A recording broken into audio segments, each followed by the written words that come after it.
Oi, pessoal. Queria dar as boas-vindas para vocês aqui no nosso mini curso sobre a integração das normas API com foco em mecanismo de dano. A gente queria agradecer a organização do END Brasil 2020, né, para esse convite e essa oportunidade da gente estar aqui em nome do Polia, né, representado aqui por mim, Camila Pena, e pelo Paulo Moura. Bom, então vou falar um pouquinho de mim. Como eu já disse, meu nome é Camila, eu sou engenheira química e tenho mestrado na área de materiais e metalurgia. Tenho uma grande experiência na indústria aplicando a metodologia de inspeção baseada em risco, né, o famoso RBI, e eu sou especialista nesse assunto. E acabei tendo muito contato com essa questão também dos mecanismos de dano, né, muito focado aí para fazer planos de inspeção com base no risco. Paulo, agora é você. Olá, pessoal. Então, eu complemento aí os agradecimentos que Camila fez aí à organização do evento e ao Sérgio Barra por nos dar essa oportunidade de estar falando com vocês, tá? Como Camila falou, meu nome é Paulo Moura, sou engenheiro mecânico e tenho experiência, né? Eu trabalhei muito tempo na petroquímica com foco em mecanismo de dano, muito mais na área de inspeção. Então, eu tenho 35 anos de experiência nessa área. Tá? E tive a oportunidade de me tornar Black Belt também, então o que me ajuda a entender um pouco mais a parte de tratamento de dados, certo? E o legal de estar fazendo esse bate-papo com vocês na forma desse mini curso, junto com Camila, é que nossos conhecimentos sobre esse assunto, eles são complementares, tá? Enquanto Camila, ela conhece muito a parte do API, da mecanismo de dano, do ponto de vista de elaboração de plano, eu tive a oportunidade de aplicar esses planos, de ir no campo, ver como é que acontece, de identificar o mecanismo de dano, de trabalhar com análise de falha. Então, a gente se complementa, eu acho que vai ser muito interessante a oportunidade que a gente vai ter de estar conversando com vocês. Certo, Camila? Então, vamos aí mostrar um pouquinho a história da API para esses nossos ouvintes, assim, por assim dizer? Bora. Bom, então, como a gente vai falar, né, dessas normas, é importante a gente primeiro ter uma visão geral, né, do que é a API. Então, em primeiro lugar, a API ela foi formada, né, ou fundada em 1919, na forma de uma organização sem fins lucrativos para definir padrões, né, em diversas áreas, diversos assuntos e segmentos, mas principalmente focando na indústria de petróleo e gás. É importante também dizer, né, que todos esses documentos emitidos, eles são credenciados, né, pela American National Standards Institute, que é da API. Isso garante que elas sejam reconhecidas também, tem um rigor técnico adequado, né, e isso facilita também a sua própria aceitação e sua implementação. E, então, a API, ela já está completando 101 anos, né, e nesse período, ela já publicou mais ou menos, né, 700 documentos que cobrem todos esses aspectos dessa indústria que eu comentei. E também ela contribui muito para a questão, né, de melhorar a segurança operacional, também a questão até ambiental, né, evitando acidentes, quando implementada corretamente. E outro ponto interessante que a gente tem que lembrar é que a API ela atua na forma de comitês técnicos em conjunto com a indústria, né? E as pessoas, então, elas podem se voluntariar para participar desse desenvolvimento e dessa discussão das normas, né?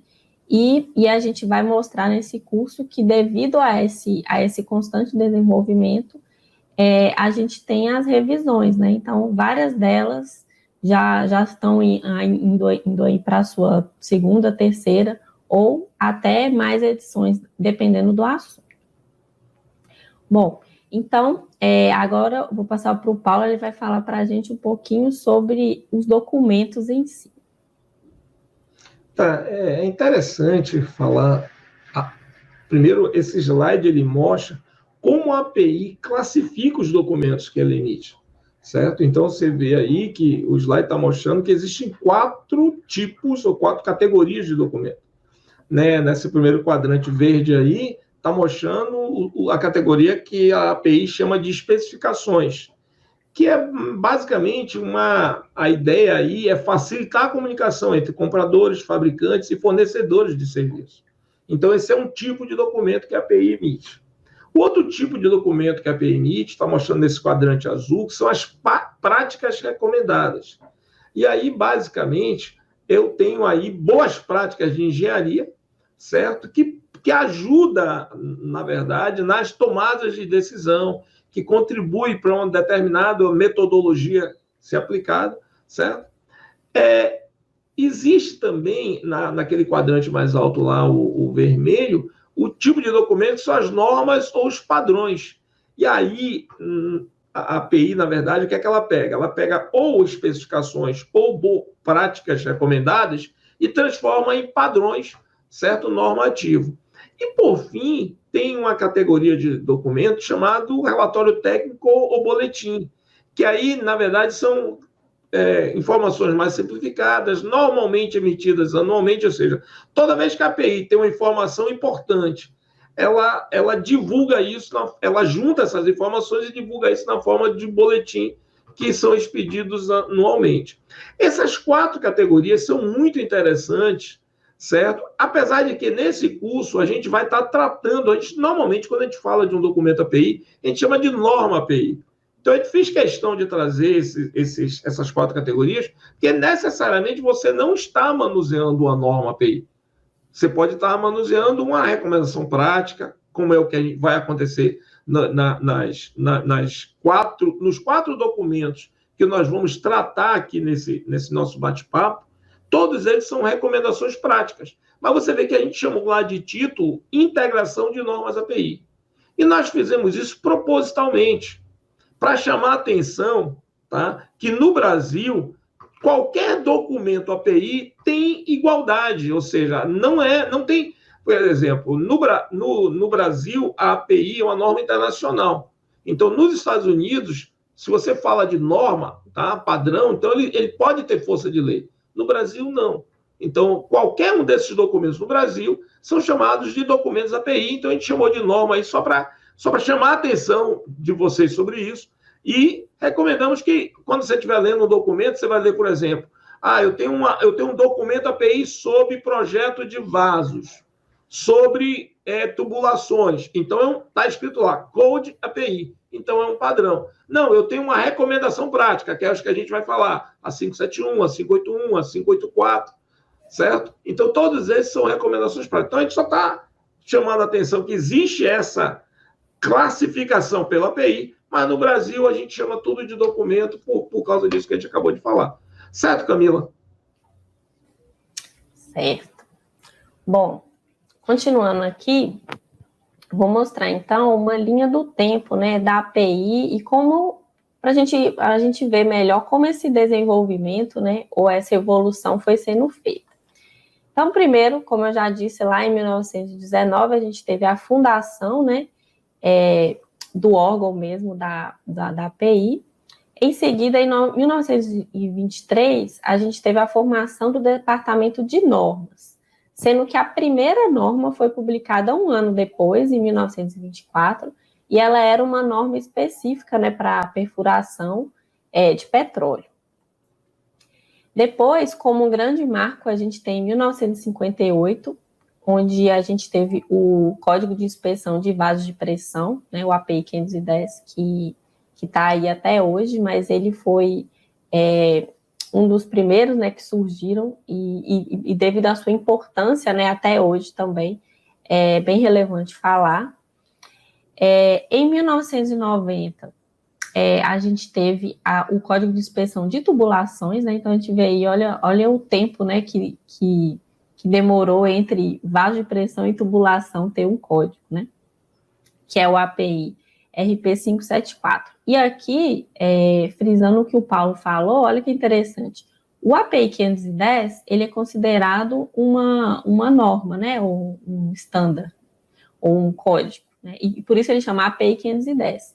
Toda vez que você tem o RP entre o API e o número, que é o caso do API RP 574, quer dizer que ele é uma recomendação prática, uma prática recomendada, né? Cada um fala do jeito que acha melhor. Mas, como o Paulo já disse, todos os que a gente vai tratar aqui, né, nesse curso especificamente, vão ser recomendações práticas. Em 1991, a gente teve outro código, outra norma, que é o API 653, que é a parte, né, de inspeção de tanques, e também o API RP também 573, que se refere a fornos e caldeiras. Em 1992, a gente teve o API RP 572, que também fala, só que especificamente de inspeção de vaso de pressão. E em 1993, o Código de Inspeção de Tubulação, que também é considerado uma norma. Seguindo aí nessa linha, em 2000, a gente teve o API RP 579, né? Ou Fitness for Service, ou igual a gente fala aqui, adequação ao uso. Nesse ano também, a gente teve a publicação da primeira edição do API RP 581, que refere-se ao RBI. Em 2002, a gente teve a primeira edição também do API RP 580, que é a parte teórica do RBI. E Paulo, quer continuar aí nessa linha do tempo para a gente? Pode ser, Camila. Então, vamos lá. Então, aí, ó, em 2003, aparece a API RP 571. É a primeira vez que a API começa... na verdade, ela já tinha falado antes de mecanismo de dano, quando ela falou da 581, né? 581, 580. E agora ela traz uma norma qualitativa sobre mecanismo de dano que afetam equipamentos estáticos em refinaria, tá? E também no contexto lá ela aborda a petroquímica. E logo em seguida, 2014, tá? 2004, na verdade, apareceu a RP 577, que é bem interessante essa norma, certo? Na verdade, essa recomendação prática. Olha, percebam como a gente é traído pelo termo, né? A gente chama de norma, não, mas é uma recomendação prática, tá? E fala sobre a parte de inspeção de soldagem e traz uns aspectos de metalurgia bem interessantes, fala sobre ensaios, tá? Em 2014 já teve a PRP 583, que fala sobre corrosão, sobre isolamento, e no mesmo ano a API RP 584, que fala sobre a parte de integridade, né? Ou seja, como é que você faz janela de integridade operacional, certo? Como é que você opera dentro das condições de segurança. E em 2017, bem recente, apareceu a API RP 970, que fala sobre o documento CCD, ou seja, Corrosion Control Document, certo? Interessante que ele está mostrando aí em amarelo, certo?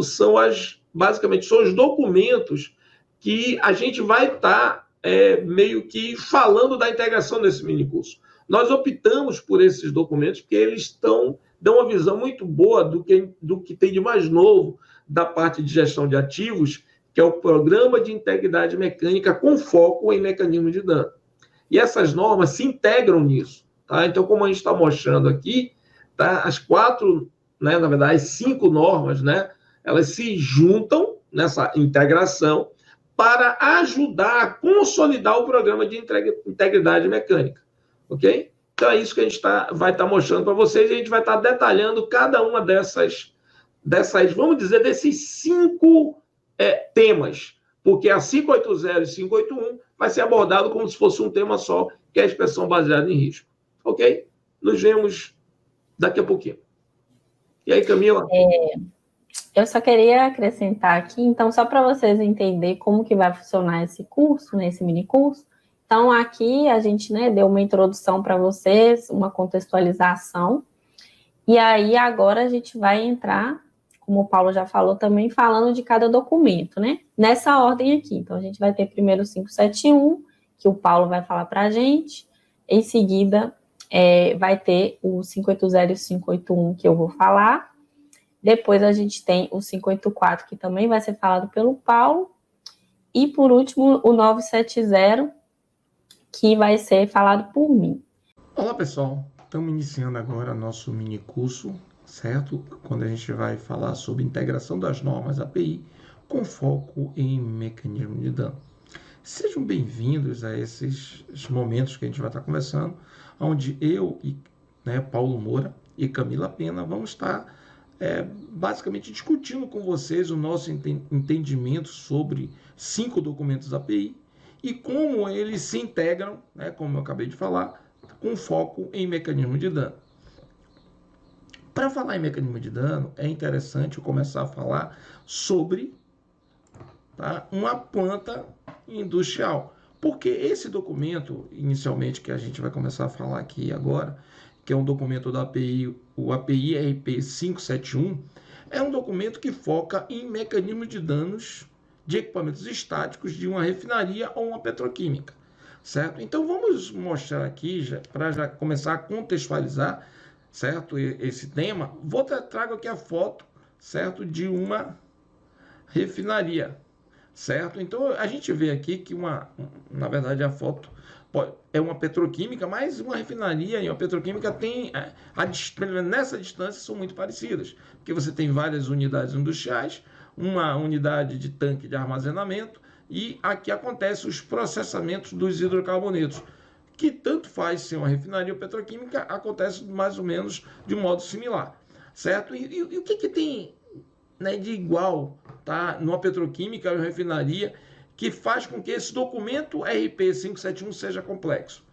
É que, se a gente olhar aqui, é como se eu tivesse várias unidades montadas aqui com alguns equipamentos em cada unidade, certo? E o que é que acontece em cada unidade dessa?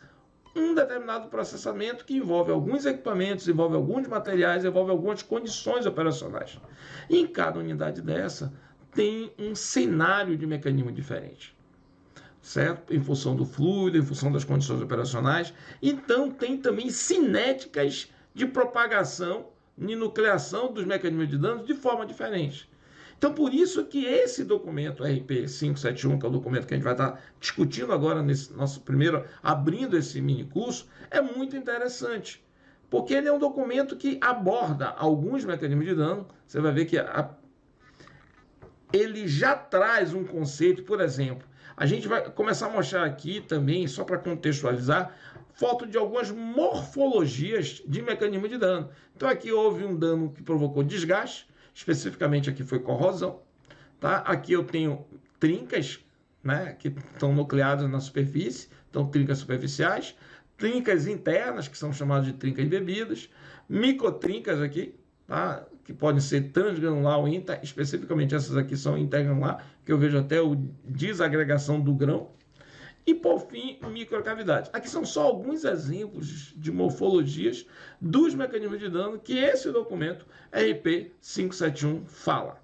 Então, esse documento, como eu já citei, é um documento que fala sobre mecanismos de dano que afetam equipamentos estáticos em uma refinaria e também em petroquímica.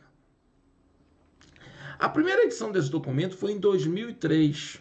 Interessante. Um documento de 270 páginas. Eu, como tenho a minha história em análise de falha, em inspeção de equipamentos, eu me senti presenteado pela API quando esse documento foi publicado. Então, esse documento é um compêndio de 62 mecanismos de dano. Então, essa primeira edição aqui veio com 62 mecanismos de dano descritos nessas 270 páginas. Então, esse documento, o API 571, é dividido em 5 seções e mais um anexo. A seção 1, que é a seção introdução, ela traz o escopo da norma. É aqui onde fala que essa norma se destina a trazer os mecanismos de danos associados a equipamentos estáticos de uma refinaria e petroquímica. Traz algumas referências, traz algumas terminologias que são usadas, e na seção 4 traz a lista dos mecanismos de danos gerais. E a seção 5 vai trazer a lista dos mecanismos de dano que são específicos para a refinaria. Vamos falar primeiro da seção 4, que é mecanismo de danos gerais. Certo? Nessa seção, tem os mecanismos de dano comuns a uma variedade de indústrias, incluindo refinaria, petroquímica, papel celulose e utilidade fóssil. Essa seção 4 é dividido em 4 subcategorias. Então, como eu falei, a norma API 571 na primeira edição traz 62 mecanismos de dano. Desses 62, na seção 4, possui 44 mecanismos de danos. E esses 44 mecanismos de dano estão distribuídos aqui nessas 4 seções, certo? Que é basicamente uma seção fala sobre mecanismos mecânicos e metalúrgicos, mecanismo de corrosão uniforme ou localizada, mecanismos de corrosão em alta temperatura, tá? Temperatura maior que 204 graus. Interessante, por que alta temperatura é acima de 204 graus? Basicamente aqui estão os mecanismos de corrosão que não ocorre, não precisa de água para ocorrer. E 204 graus é a temperatura que não existe água nas condições operacionais de uma refinaria e uma petroquímica. Ou seja, as condições termodinâmicas para que exista água na temperatura superior a essa, não existe normalmente numa refinaria ou petroquímica. Por isso que está aqui essa categoria de mecanismo de corrosão, que é chamado de corrosão a alta temperatura, que é basicamente corrosão na ausência de água. E tem também a subcategoria que é mecanismo de trincamento influenciado pelo meio.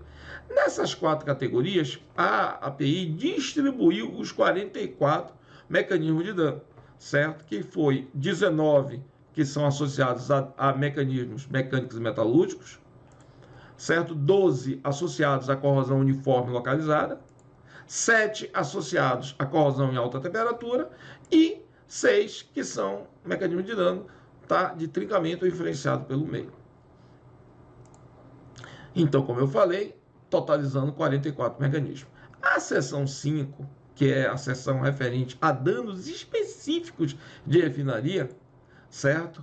É aonde essa norma tem mais informação, inclusive o anexo, tá? Da seção, que eu chamo de anexo, que é o anexo da norma, mas eu considero o anexo da seção 5, porque são 14 PFDs, os 14 PNIs simplificados, aonde a API posiciona os mecanismos de dano. Então ela tem lá, certo, os mecanismos de dano todos, tanto os que aparecem de uso geral, quanto os que estão específicos em refinaria, lembrando que o geral refinaria está incluído, e aqui só tem refinaria, vão aparecer nesses PFDs. E essa seção é dividida em 3 subcategorias: corrosão uniforme ou localizada, mecanismo de trincamento influenciado pelo meio e outros. Então aqui não tem associado apenas à refinaria, tá? Mecanismos associados a aspectos mecânico-metalúrgicos e mecanismos associados à corrosão em alta temperatura. E aí, aqui existem 18 mecanismos nessa seção 8, sendo que são 11 associados à corrosão uniforme localizada, 5 associados a mecanismo de trincamento influenciado pelo meio e 2 que são, né, associados a outros. Portanto, como eu falei, 18 mecanismos.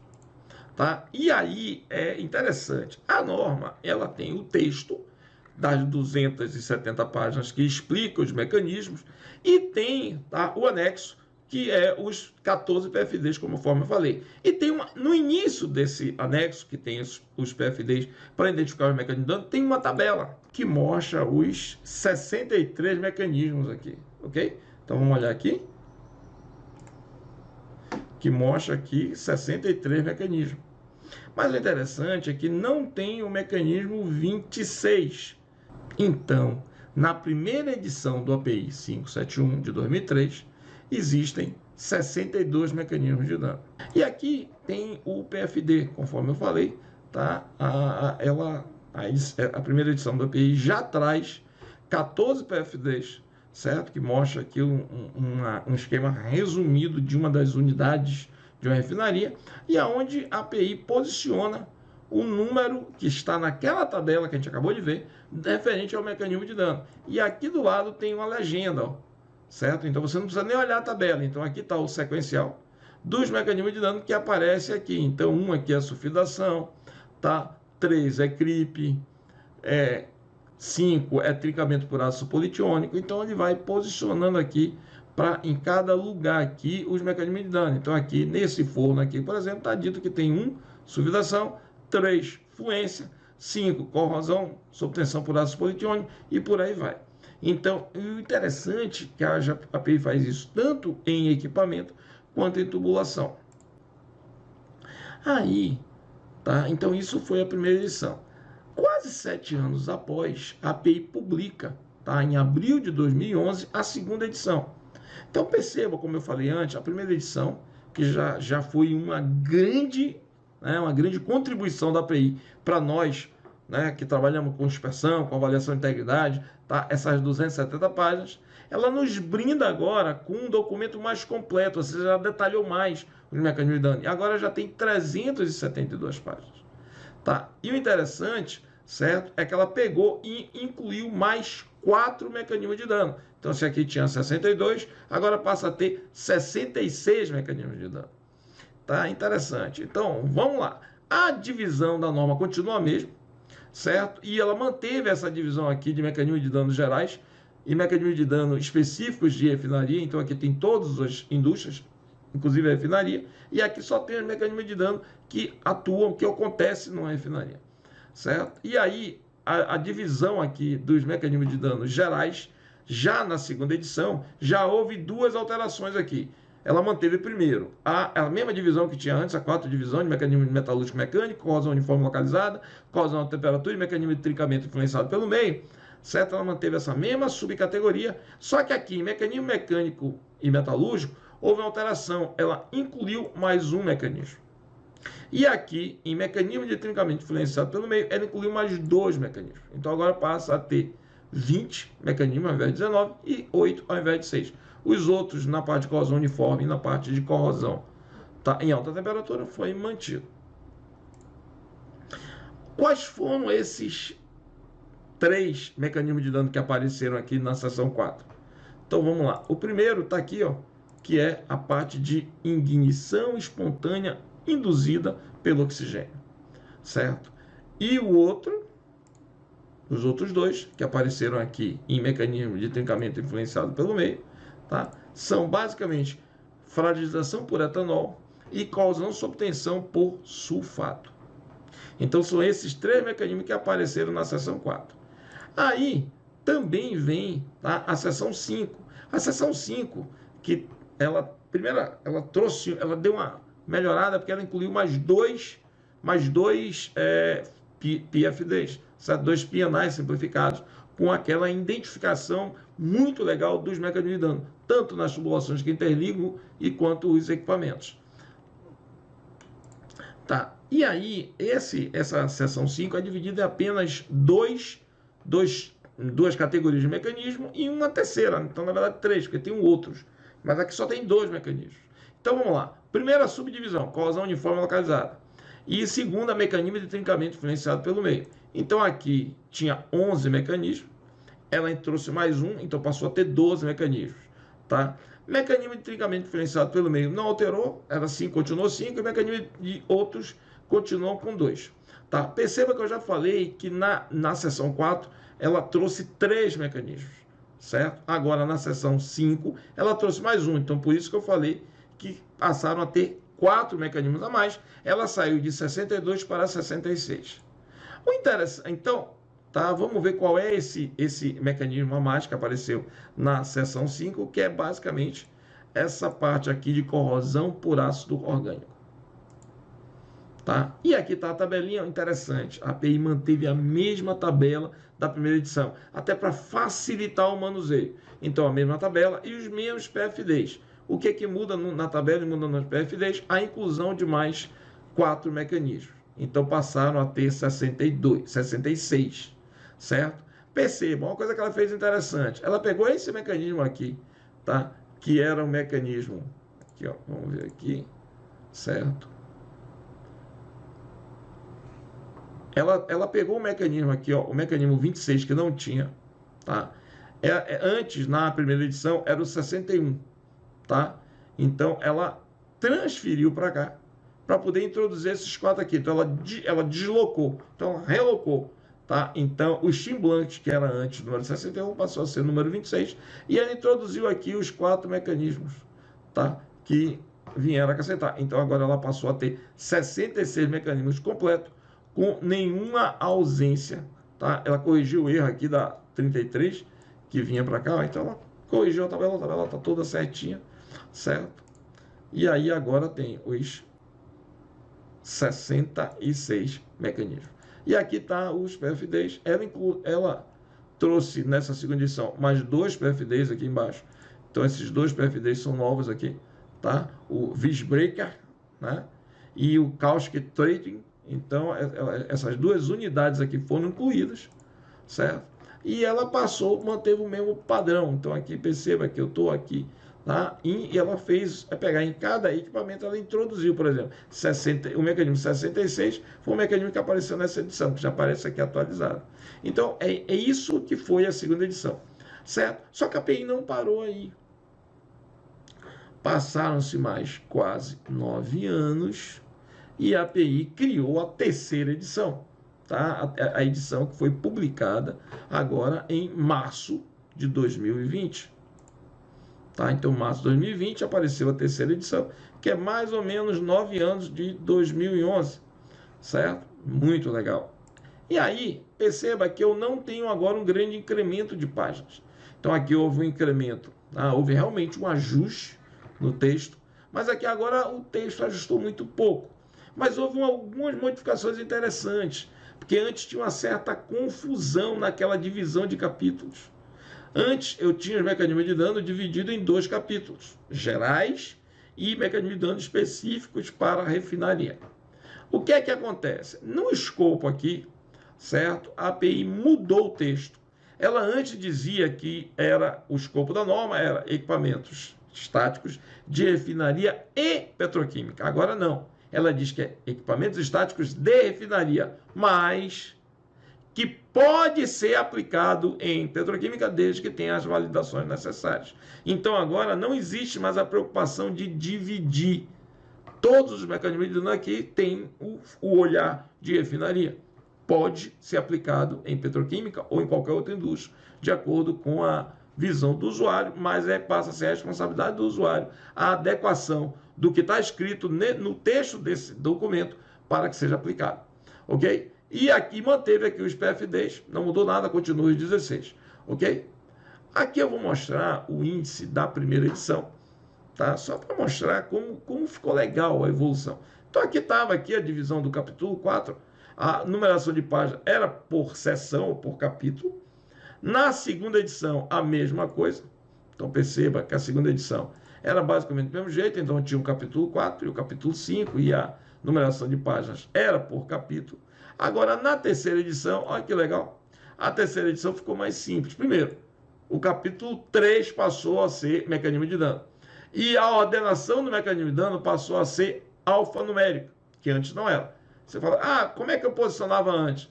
Eles posicionaram na medida que eles foram estudando. Os nomes não tinha nenhuma, pelo menos eu não percebi nenhuma ordem. Não sei se alguém percebeu alguma ordem aqui. Agora não. Você percebe que tem uma ordem alfanumérica aqui. E a partir daqui, como não tem mais números, é basicamente alfabética. E a numeração de página é contínua, é muito mais fácil de manusear uma publicação assim. Então, na minha opinião, ficou mais fácil você procurar os mecanismos de dano, tá? Encontrar e estudar, certo? Agora, a API, então perceba, a segunda edição tinha 66 mecanismos de dano. Agora, ela tem 67. Mas eu estou incluindo 4 mecanismos. Pô, então, peraí, agora entrou água. Eu tenho agora 70. Mas não é bem assim. Ela tinha 66, mais, então 66 com 4, 70, mais 3 mecanismos de dano foram retirados, certo? Então, os 3 mecanismos de dano, aqui estão os 4 mecanismos de dano que entrou, e 3 mecanismos de dano foram retirados. O primeiro mecanismo de dano, que dá para falar, é esse aqui, ó, Steam Blanket, aquele que mudou de lugar, se lembra? Que era 61, passou a ser 26, pronto. Ele deixou de ter um texto exclusivo para ele. Inclusive, aqui manda olhar o mecanismo 30, que é superaquecimento. Para quem conhece um pouco Caldeira, sabe que Steam Blanket, certo? Que é aquele processo em que você tem uma baixa refrigeração do tubo por formação de vaporização excessiva, certo? É uma das causas de superaquecimento rápido. Então esse problema é tratado aqui dentro de superaquecimento rápido, tá? De caldeira, no mecanismo 30. Ok? Outro mecanismo também, tá, que saiu é a parte de fadiga induzida por vibração, que foi incluída dentro de fadiga mecânica. tá? Inclusive ele bota aqui entre parênteses, incluindo fadiga por vibração. E por fim, tá, o mecanismo de dano de sulfate splash corrosion crack, né, que é corrosão sob tensão provocada por sulfato, certo? Esse mecanismo de dano aqui é um mecanismo de dano que está associado a corrosão sob tensão em ligas de cobre, basicamente latão, em sistema de água de aviação. Então, isso aí é abordado dentro do mecanismo de dano de água de aviação, que é esse aqui, ó, 49. Tá? Então, na verdade, o que é que ela fez? Ela deu uma enxugada, melhorou o texto, não aumentou muitas páginas e tornou a norma mais interessante. Então, ou seja, na minha opinião, melhorou o nosso presente. É interessante falar, como o nosso objetivo aqui é falar da integração de alguns documentos API, e a gente, então vamos falar um pouquinho sobre dois documentos e como é que eles se integram. A API RP571 e a API RP581. A 571, ela possui, na terceira edição, 67 mecanismos de dano, que foi essa tabelinha que a gente acabou de ver. Dentro desses 67, 28 mecanismos de dano são tratados pela API 581. Como Camila vai mostrar, porque essa é a primeira parte do curso que a gente está falando da API 571, logo em seguida Camila vai estar falando sobre a API 580 e 581, ela vai trazer de novo essa tabela, mas ela vai começar a explicar que o API 581, ele é uma calculadora. Mas ele calcula o quê? A cinética de nucleação e propagação do mecanismo de dano. Então, quando você calcula a probabilidade lá, você está dimensionando de modo quantitativo o mecanismo de dano. Então, o API RP571 avalia o mecanismo de dano de modo qualitativo. O API 581 de modo quantitativo. Por isso é que tem menos mecanismo no 581. Porque nem todo mecanismo possui arcabouço confiável e aceito pelo API para calcular a probabilidade de ocorrência ou calcular a cinética de nucleação e propagação. Então, alguns mecanismos ainda têm muitas dúvidas, têm muitos erros. Então, a API ainda não incorporou, tá, no API 581, que é o API que fala de inspeção baseada em risco. Tá? Legal, só para a gente começar a já localizar como é que essas normas têm interação. Eu vou mostrar aqui o PFD que está no API 571 na terceira edição. Então, mantém aqui os 16 PFDs. Mesma coisa, não mudou nada. Então, aquela listinha dos mecanismos de dano que aparece aqui e eles dispostos aqui nos equipamentos. Tá, interessante. Mas cada mecanismo desse de dano, como é que a API trata? Então, a API pegou cada mecanismo de dano, tá? Desde o primeiro mecanismo de dano até o último, e ela dividiu em 9 temas, tá? Ou seja, 9 subseções. Então, ela começa a falar sobre a descrição do mecanismo de dano, certo? Os materiais afetados, fatores críticos, unidade ou equipamentos afetados.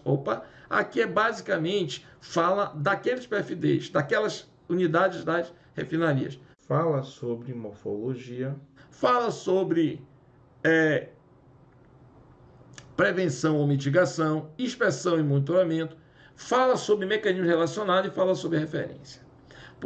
Essa maneira é muito legal. Eu sou muito fã desse documento. E eu vou mostrar algumas coisas porque eu me tornei tão fã. Então, a primeira coisa, eu vou falar um pouquinho sobre morfologia. Tá? É a primeira coisa que eu acho que foi fantástico. Isso é óbvio. Todo mundo vai dizer, mas isso eu já sabia. Porque é óbvio, mas é um óbvio que nos permitiu fazer relacionamentos. E na hora que a gente fez esses relacionamentos, eu melhorei a expressão. Vamos ver se vocês concordam comigo? Então, a primeira coisa é essa parte de morfologia dos 67 mecanismos tratados pelo API 571. Então, vamos lá. A primeira morfologia é perda de espessura, é desgaste.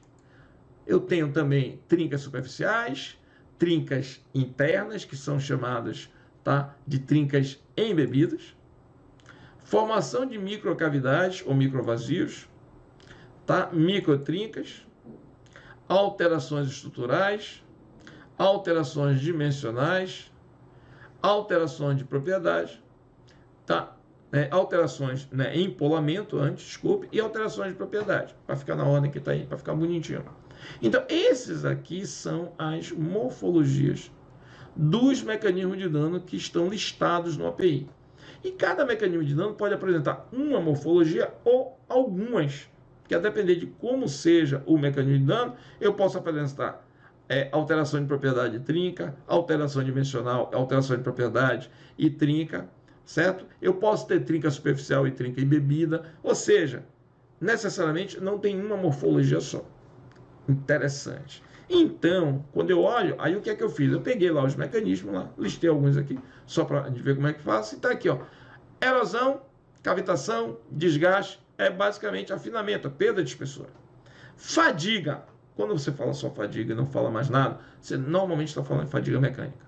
Tá? Então, fadiga mecânica, fadiga térmica e fadiga corrosão, eu tenho o seu mecanismo de trincamento. Mas olha interessante, fadiga térmica e fadiga corrosão são trincas superficiais.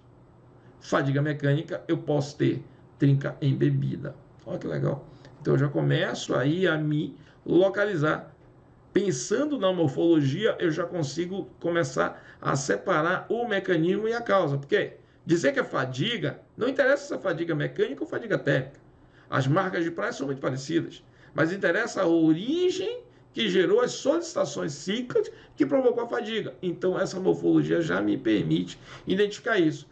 Eu tenho mais fluência, deformação e fluência e trincamento e fluência. Então veja aqui fluência tem várias morfologias que podem se manifestar em função do material, em função da tensão e em função da temperatura aplicada. Sobrecarga, o colapso plástico, fratura frágil. Então, cada um dos mecanismos, tá? Eu listei aí só para começar a discutir isso com vocês. Outra coisa muito interessante que a API fez nesses 67 mecanismos foi tratar cada meio que gera trinca, ou seja, mecanismo com trincas influenciadas pelo meio, que é basicamente corrosão sob tensão, certo? Cada um dos meios passou a ser um mecanismo. E todos esses mecanismos aqui geram trincas superficiais, que é o característico de trincamento influenciado pelo meio. A trinca acontece aonde o meio está tocando na superfície.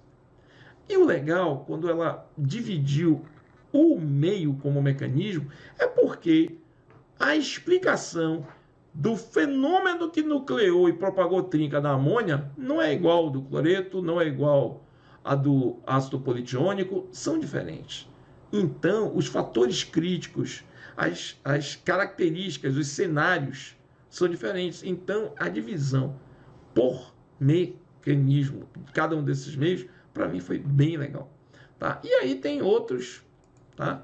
Outros tipos de mecanismos, que é a esferização e grafitização. Interessante, esses dois aqui eu vou pegar como exemplo, tá? No final da nossa palestra, para discutir um pouquinho mais. Aí tem fase sigma, fragilização. Então, fase aqui está associado ao tipo de morfologia, nitratação, envelhecimento.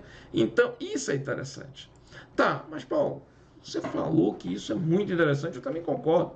Mas o que eu faço com essa informação? Para que serve eu saber isso antes de eu identificar o mecanismo? Porque na hora que eu identifico o mecanismo, eu vou lá confirmar. Não, realmente o API está certo. Se eu sei isso antes, agora eu vou falar sobre inspeção. Como é que você garante que a sua inspeção achou o dano? Pensar um pouquinho. Então tem uma palavrinha que o API trouxe que eu acho fantástica. A palavra chama-se efetividade. Quando vocês estiverem assistindo, tá, a Camila falar sobre a API 580 e 581, ela vai trazer de novo a palavra efetividade e ela vai dizer o seguinte: a inspeção baixa o risco. Porque a inspeção baseada em risco, ela calcula qual é que é a urgência que você tem, ela ranqueia, certo? O lugar, a parte do equipamento, todo o que for, que você tem que inspecionar. Então vai ter um mínimo de risco, vai ter uma matriz de risco, que ela vai mostrar como é que calcula, mas aí você sabe que se você fizer a inspeção, esse risco cai. Mas peraí, então o que acontece? Por que a inspeção consegue baixar o risco? Porque a inspeção vai lá e, primeiro, detecta ou não se o mecanismo de dano está ativo. Uma vez que você detectou o mecanismo de dano e ele está fora de um critério de aceitação, você vai reparar. E depois você vai inspecionar e vai dizer que está ok. Opa! Então, Ou você inspecionou e liberou o equipamento para operar sem mecanismo de dano, sem dano, sem morfologia nenhuma, ou você encontrou morfologia e ela foi reparada. Então, depois de uma inspeção efetiva, o seu equipamento está seguro. Por isso é que o risco cai. Então, eu tenho que entender que essa inspeção é muito importante e ela não pode ser feita de qualquer maneira. Então, vamos lá ver como é que funciona isso? Primeira coisa, eu vou trazer essa tabela, que é uma tabela que foi publicada na primeira versão do API 581. Não é mais assim que o API 581 fala de efetividade. Como o API 581 é um documento quantitativo, conforme eu já falei, certo? Ele melhorou a parte de números associado a essa efetividade. Mas essa tabela aqui, ela para o API 571 é perfeita, porque o API 571 é qualitativo. Então, qualitativamente, vamos fazer alguns comentários aqui sobre essa tabela. Então, primeiro, aqui nessa coluna está as técnicas de inspeção. E aqui nessas colunas, aqui no cabeçalho aqui dessas colunas, está as morfologias que nós já falamos. Afinamento, trincamento superficial, trinca e bebida, microvazios, modificação, alteração metalúrgica, alteração dimensional e alteração de forma, empolamento. Ok, então vamos lá. Aqui embaixo, então eu tenho preenchido aqui com números aqui até 1 a 3, X. Então o que é isso? Aqui tem uma legenda. Então 1 é altamente efetivo, 2 é moderadamente efetivo, 3 é possivelmente efetivo e X é não se aplica. Então 1 e 2 são, tipo assim, são ensaios que estão me ajudando a decidir. O 3 nem tanto e o X nem pensar. Agora, deixa eu fazer um comentário sobre a palavra efetividade. No mundo acadêmico, tá? A gente trata efetividade, é bem legal esse conceito, porque eu acho que se aplica aqui. Efetividade é a certeza que você tem dois outros parâmetros atingidos. Então, o primeiro parâmetro é a eficácia. Eficácia é fazer certo. Então, quando você diz assim, aquele profissional é eficaz, ele sabe fazer, ele faz certo. Tem um outro parâmetro chamado eficiência. Aquele profissional, ele faz com o melhor, otimiza os recursos. Então, ele usa os recursos adequadamente. Então, eu posso ter um profissional eficaz e eu posso ter um profissional eficiente. Mas, quando eu tenho as duas coisas simultaneamente, quando é eficaz, eu fiz certo, e eu fiz usando o melhor recurso, eu sou efetivo. Então, por isso que eu acho muito bem aplicado esse termo efetividade. Então, quando eu faço a minha inspeção no lugar correto, usando a técnica correta, e usando o recurso correto, eu tenho minha efetividade maior. Quando algo disso não acontece, a minha efetividade diminui. Então, vamos lá. A gente vai falar aqui de uma inspeção que todo mundo conhece, inspeção visual. Então, vamos botar no detalhes. Vou dar um zoom aqui. Eu estou vendo, exame visual para afinamento. A minha efetividade pode ser alta, mas pode variar até possível. Ou seja, o fato de eu ter dito que eu fiz inspeção visual no meu equipamento não quer dizer que ele não tem mecanismo de dano. Essa é a primeira informação. Por quê? Porque a efetividade pode ser 3 para aquele cenário. Vamos dar um exemplo? O que é afinamento? É perda de dimensão, é redução de espessura. Afinamento. Essa redução de espessura ela ocorre ou por desgaste mecânico ou por desgaste químico, corrosão. Para que o olho detecte o afinamento, eu tenho que ter diferença de relevo. Então eu vou olhar um lugar que desgastou mais, um lugar que desgastou menos, fica fácil ver. Mas se meu desgaste for uniforme, eu não percebo. Então, além de eu ter feito a inspeção visual, eu tenho que medir espessura. E eu tenho que medir espessura no lugar certo. Então, perceba, aqui está ultrassom de feixe reto, ultrassom de ondas longitudinais. Legal. Ultrassom de ondas longitudinais é uma técnica de ultrassom que é usada para medir espessura, normalmente. Tá? Então, perceba, também para afinamento é de 1 a 3. Opa, por quê? Porque eu posso estar olhando por fora e esse afinamento é por dentro. Olha que legal. Então, olha agora como eu vou inverter o que eu vou falar. O que era fácil fazer na inspeção visual, que era detectar quando eu tenho desgastes, então que gera afinamento localizado, que eu vou ter diferença de relevo, e que me dá uma maior efetividade. começa a ser ruim na parte de medição de espessura, se eu estiver olhando de um lado e o desgaste estiver do outro lado. Então imagine que eu estou olhando uma tubulação externamente, o desgaste está por dentro, tá? Eu estou tendo uma corrosão, um desgaste localizado, e eu estou olhando por fora. E eu vou medir espessura. Como é que eu vou coincidir o lugar que eu estou medindo espessura com o lugar que teve desgaste? Não dá. Se o desgaste fosse uniforme, a medição de espessura é perfeita. Olha, então, na hora que eu tenho um desgaste uniforme, a minha inspeção visual não tem efetividade alta, mas a minha medição de espessura tem efetividade alta. Então percebam, isso vale para... Eu peguei afinamento aqui, que é muito simples, mas vale para trincamento superficial. Percebam, o exame visual não tem alta efetividade em trincamento superficial. Por quê? Porque você, a olho nu, você não garante que você está vendo todas as trincas. Subsuperficial, trinca interna, aí é que não serve para nada, porque você não consegue ver. Então perceba, eu tenho aqui nessa tabela a maneira de eu pensar para cada mecanismo de dano. Olha que legal. Então, se eu sei, se o API me ajudou a identificar qual é a morfologia do mecanismo de dano, e se eu sei que aquele mecanismo de dano está atuando naquele equipamento, eu sei qual é a melhor inspeção para fazer. Então eu aumento a minha efetividade. E aí sim eu posso estar ajudando, quando eu vou fazer o RBI, a estar diminuindo o risco daquele equipamento. Então é legal ter falado isso para vocês verem como esse documento nos traz informações extremamente úteis. Vamos pegar agora dois mecanismos. Eu vou pegar primeiro grafitização e vou falar um pouquinho seguindo aquele passo a passo lá, dos 9 pontos lá que tem. Então vamos lá, vamos ver como é que fica. Então aqui, grafitização. Então, conforme eu falei, eu vou começar a falar de descrição do dano. O que é a grafitização?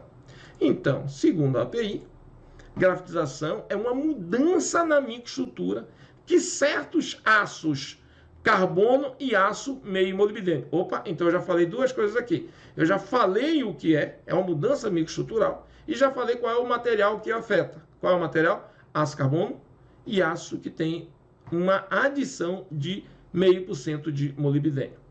Porém, não é baixa-se aço carbono e nem ser 0,5% de molibdênio. Eu tenho que operar por longo período de tempo numa faixa de temperatura que vai de 427 a 593 graus Celsius. Na hora que isso acontece, certo? Há uma degradação microestrutural, certo? Essa degradação microestrutural acontece e ela provoca a perda de resistência mecânica, a perda de dutilidade e pode provocar perda da resistência à fluência. Olha que coisa interessante que eu falei. Perda de resistência mecânica e perda de dutilidade. Esse é um dos poucos mecanismos de dano que provoca simultaneamente essas duas ações ruins. Porque a maioria dos mecanismos de dano que afetam a resistência mecânica, certo? Eles melhoram a dutilidade. Se piora a dutilidade, aumenta a resistência mecânica. Eu vou dar um exemplo para ficar fácil. Eu vou falar de tratamento térmico. Se eu faço um tratamento térmico de têmpera, eu aumento a resistência mecânica dos aços temperados, mas a dutilidade cai.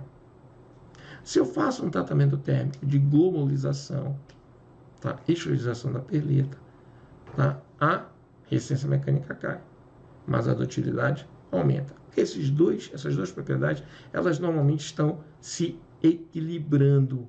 Elas são opostas a nível de melhoria.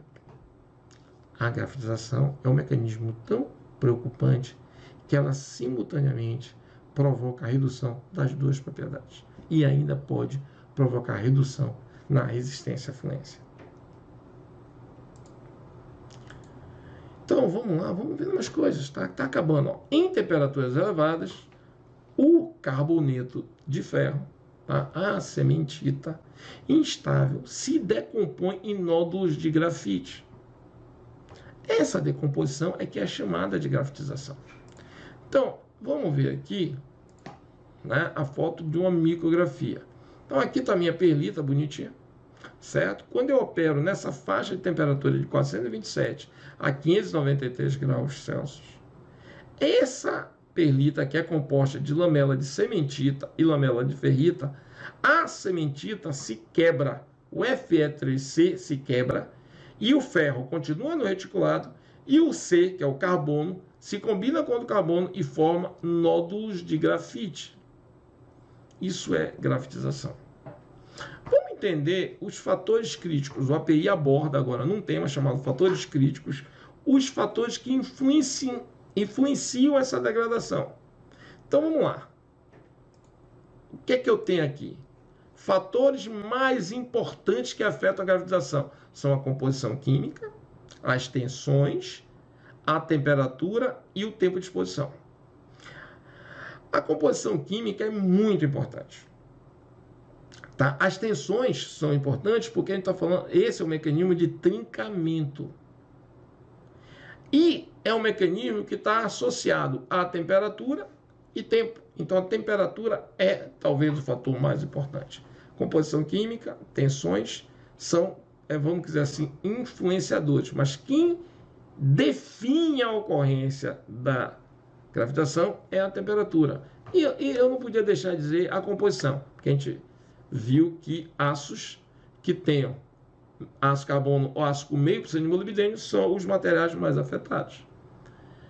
Em geral, a gravitação não é comumente observada. Por quê? Porque não se opera com aço carbono acima de 427 graus. É muito raro isso acontecer.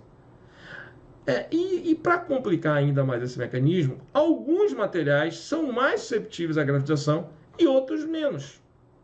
E isso nunca, até hoje, não está muito bem compreendido. No passado, se falava, o alumínio influencia negativamente, o silício influencia positivamente. Só que alguns, com as avaliações mais recentes, se viu que isso não é importante. Porque eu tenho falhas acontecendo com teores de alumínio e silício variando e que não é tão relevante isso. Inclusive é isso que o API fala aqui, nesse item aqui. Então, a composição química referente a esses dois elementos, existe alguns livros antigos falando, mas hoje já está provado que não é tão importante assim. Mas tem dois elementos que é muito importante. O molibdênio, 1% de molibdênio já inibe falhas por grafitização. E o cromo, 0,7% de cromo, inibe também falhas por grafitização. Eu botei aqui exatamente, eu traduzi exatamente o texto que aparece no API 571. Que ele fala que a gravitação é encontrada nos ácidos carbono molibdênio e de baixa liga até 1% de molibdênio. Certo? A adição de 0,7% de cromo elimina a gravitização. Eu não botaria elimina, eu colocaria elimina, ou melhor, eu usaria a palavra elimina, mas eu colocaria aqui elimina falha por grafitização. Eu posso grafitizar um aço que tenha mais de 0,7% de cromo, que eu já vi aço com 1,25% de cromo grafitizado, já vi aço com 2,25% de cromo e 1 de molibdênio grafitizado, mas a gravitação é esparsa, ela é inócua, então ela não faz mal. Então daí eu entendo esse comentário. A temperatura tem um efeito fundamental na gravitização, certo? Se eu estiver operando acima de 427 graus, essa taxa incrementa de modo exponencial. Então vamos dar uma olhada aqui no que eu estou falando aqui de gravitização. Então aqui está a gravitação dispersa, tá? Dispersa, ou seja, eu tenho um nódulo de grafito aqui, eu tenho outro aqui. Isso aqui não faz nenhum mal. Pode até reduzir um pouquinho a propriedade mecânica, mas é irrelevante, certo? Então a gravitização ela pode aparecer, ela pode ser identificada de duas maneiras, certo? Ou normalmente gravitação, então volta a repetir, gravitação não é um mecanismo usual para aço, desde que você opere adequadamente, e ela pode se manifestar de duas maneiras. Uma maneira aleatória, que é essa figurinha aqui, aparece, tá? E não gera grandes problemas. Ela pode diminuir um pouquinho a resistência à fluência, mas tudo pouco. Mas quando ela é localizada e alinhada, aí é o caos. Esse aqui é o caso mais prejudicial que existe. E é por isso aqui que ela compromete a dutilidade. Porque perceba, quando eu tiro carbono da perlita, eu já entendi por que eu comprometo a resistência mecânica. Porque quem dá a resistência mecânica é a cementita lá posicionada na forma de lamelas. Quando eu perco isso, eu passo a ter só ferrita. Ferrita, ele tem baixa resistência mecânica. Então, quanto maior a quantidade de ferrita tem no aço, menor a resistência mecânica. Tranquilo. Mas por que a dutilidade cai também? Por causa desses alinhamentos aqui da grafita. Na hora que eu tenho essas grafitas alinhadas e alinho por causa de tensão e temperatura, na hora que por causa da tensão, uma grafita dessa, que grafita, para quem lembrar que grafita é aquilo que fica na ponta de um lápis, certo? É extremamente frágil. Na hora que trinca, eu tenho um concentrador, um intensificador de tensão interno, um entalhe metalúrgico, que vai fazer com que a tensão tenda a infinito. E aí eu vou facilmente interligar as grafitas que estão alinhadas. E eu vou ter microtrinca, macrotrinca e o equipamento vai romper. E rompe desse jeito, ó, com pouca redução de espessura.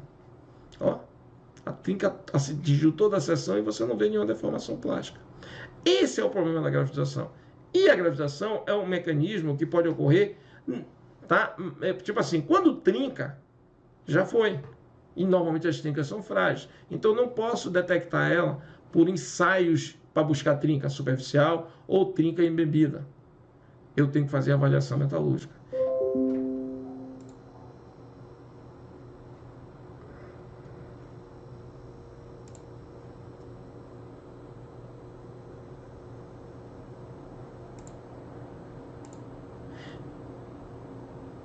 Eu tenho sim que fazer a avaliação metalúrgica. E não pode ser avaliação metalúrgica superficial, porque tem um ensaio não destrutivo chamado réplica, que eu posso chegar numa superfície, fazer uma preparação metalúrgica e fazer a avaliação. Mas não é suficiente, porque eu tenho que olhar a seção transversal ou seção longitudinal. Aí depende de como está orientada as tensões. Então, esse é o problema, porque eu tenho que cortar uma amostra para fazer isso. Então, normalmente, o controle da grafitização você faz controlando a temperatura. Não deixa que em nenhuma condição o aço carbono opere em temperaturas acima de 427 graus. Se eu faço isso, fica tranquilo. Ok? Aqui, mostrando aqui. Tá? A aparência da grafitização, a preocupação, isso aqui é que faz com que eu tenha redução da dutilidade. Interessante.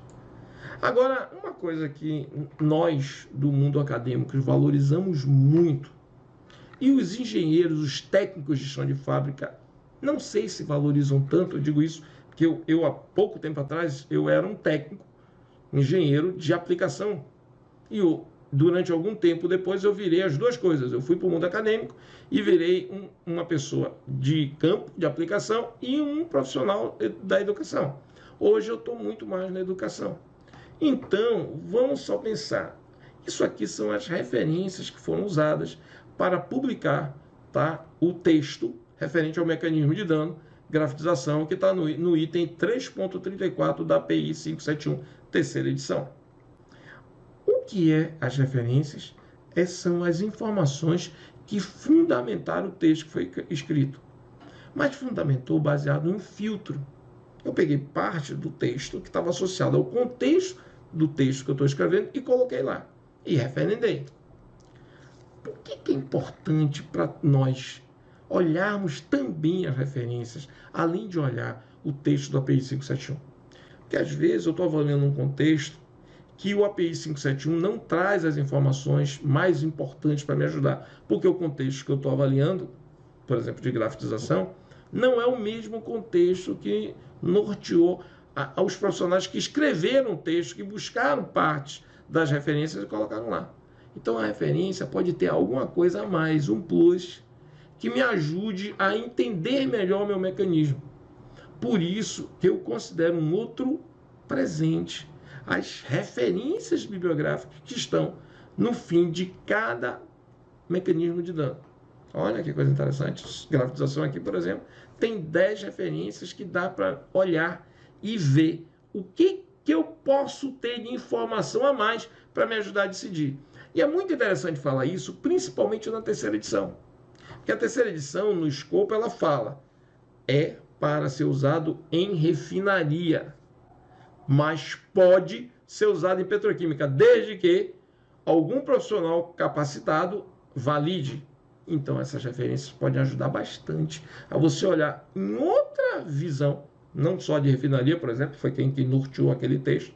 Se olhar numa visão de petroquímica ou outras visões que serão analisadas, para ver se o texto te ajuda e te facilita essa validação. Outra coisa que tem antes da referência lá, naqueles 9 itens, são mecanismos relacionados. Então eu vou mostrar aqui um mecanismo que se relaciona com grafitização, que é a esferidização. E eu vou falar rápido só para mostrar aqui qual é que é a relação que tem. Primeiro, vamos entender o que é a esferidização. Eu tenho num aço perlítico, eu tenho, quando eu aqueço, eu tenho austenita. Quando ele resfria, a austenita vai se transformar em ferrita e depois vai se transformar em perlita. O que é perlita? Perlita é uma transformação cooperativa. Então vamos entender. Quando a austenita está se transformando em ferrita, a austenita ela retém no máximo até 2,11% de carbono. Tá? Então na hora que eu tenho lá, pensar um aço 0,4, eu estou resfriando um aço 0,4. Tá? Então, quanto é o teor de carbono na austenita? 0,4. Mas à medida que eu começo a transformar a austenita em ferrita, a ferrita só solubiliza no máximo 0,022% de carbono. Então, à medida que eu vou formando grãos de ferrita, a minha austenita vai se enriquecendo de carbono, porque eu tenho 0,4, mas na hora que eu virei ferrita só ficou 0,022 em solução sólida. O restante saiu e está solúvel na austenita. Ok? Aí eu vou recheando até chegar à temperatura de 727 graus. Nessa hora, a austenita se transforma automaticamente em perlita. Vamos tentar entender o que é essa transformação da austenita em perlita. Quando eu tenho a austenita se transformando, vai nuclear aqui a ferrita. Quando nucleia a ferrita, nucleia com que teor de carbono? 0,022. O restante vai sair. Só que não vai para a austenita, porque a austenita quer se transformar em outra coisa. Não vai mais existir a austenita. Opa, então eu tenho que ocupar outro. Eu tenho que ter outra maneira de me combinar com ferro. Aí eu vou me combinar por ligação covalente e vou formar o carboneto de ferro. Eu vou formar a cementita. Ah, legal. Então, para que exista a ferrita, do lado tem que existir a cementita. Então, nada mais é a transformação da austenita em perlita, é um crescimento cooperativo entre ferrita, que teve uma redução do teor de carbono, e o teor de carbono, o carbono que migrou, vai formando a cementita. Então, eu vou crescendo lamelas de cementita, ferrita, cementita, ferrita. Então, esse crescimento cooperativo forma a perlita, que nada mais é do que essa estrutura que a gente está vendo aqui. Lamela escura é a lamela de cementita e o branco é a lamela de ferrita. Ok, então é assim que houve a transformação da austenita em perlita. E por isso que tem o formato de lamelas. Agora vamos pensar. Vamos agora tentar representar didaticamente uma lamela de um material que é fácil de explicar o que eu quero que vocês entendam. Vamos cortar manteiga, eu vou pegar manteiga e vou cortar várias lamelas, tá? Fininhas lá. Cortei algumas lamelas. Vou pegar uma chapa e vou aquecer a uma temperatura ligeiramente acima da temperatura ambiente. Pode ser que a temperatura da minha mão é 36 graus, eu vou aquecer, sei lá, 38, 40 graus. E vou começar a colocar as lamelas, uma a uma, em cima daquela chapa, ligeiramente aquecida para eu poder ver o efeito. Porque se ficou muito quente, não vai ver. Então, só um pouquinho mais quente. 2, 3 graus mais quente. Então eu boto a minha lamela lá de manteiga. O que é que eu vou observar? A manteiga vai virar uma esfera. Aquela lamela, ela vai automaticamente, quando ela se aquece, ela esfera. Então, o processo de esferidização das lamelas é a busca pelo menor nível energético. Então, a estrutura perlítica, ela tende sempre a buscar essa nova forma. Esse processo de esferidização do ácido carbono acontece numa faixa de temperatura que varia de 440 a 760 graus. Isso é verdade, Paulo? É. Acontece temperatura mais baixa? Acontece, mas é muito lento, então se desconsidera. O diagrama ferro-carbono é considerado um diagrama meta-estável, porque essa transformação vai acontecer, mas são tantos anos que na prática não se observa. Mas se eu aquecer acima de 440, tá, até 760, eu tenho essa transformação morfológica, ou seja, a minha lamela vira uma esfera. Vamos ver isso na prática? Aqui está meu aço carbono bonitinho, a minha perlita. Tá? Aí o que é que acontece? Eu aqueci nessa faixa de temperatura acima de 440 graus e a minha perlita começou a esferoidizar. Eu fui mantendo mais tempo e eu vou percebendo essa esferoidização. Ó, assim, estava densa, olha aqui, ó, já comecei a esferoidizar. E aí, olha o que acontece mais. Ó. Aqui eu já percebo bem mais esferoidizado, eu já consigo até ver os pontinhos. Antes, toda essa região aqui era um grão de perlita, ó, agora não é mais. Agora é um grão de carboneto esferoidizado. E aí, eu estou reduzindo agora, por causa disso, a resistência mecânica. Porque esse tipo aqui, essa quantidade de carbono aqui, entre outras coisas, trava a movimentação de discordância. Então, eu aumento aqui a resistência mecânica e, consequentemente, eu diminuo a dutilidade. Aqui é o procedimento normal de balanceamento das propriedades mecânicas. Certo? E aí, à medida que eu vou aquecendo e mantendo o tempo, eu tenho um processo de difusional, que aí vai acontecendo isso aqui, ó. Vai chegar um ponto que eu vou ter o meu material já começando a se juntar. Aí já é um outro problema chamado coalescimento. É meus pequenos carbonetos, eles vão se juntando agora, mas eles não voltam mais a ser uma lamela. Vai continuar uma estrutura desordenada e aí meu material está com a resistência mecânica extremamente baixa.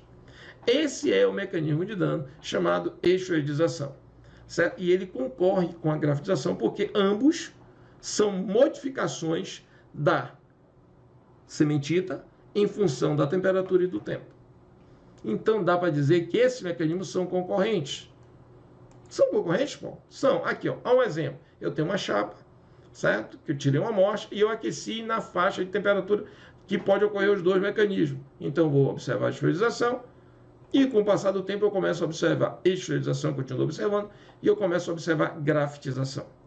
Com o passar mais do tempo, eu continuo vendo mais esferoidização e grafitização.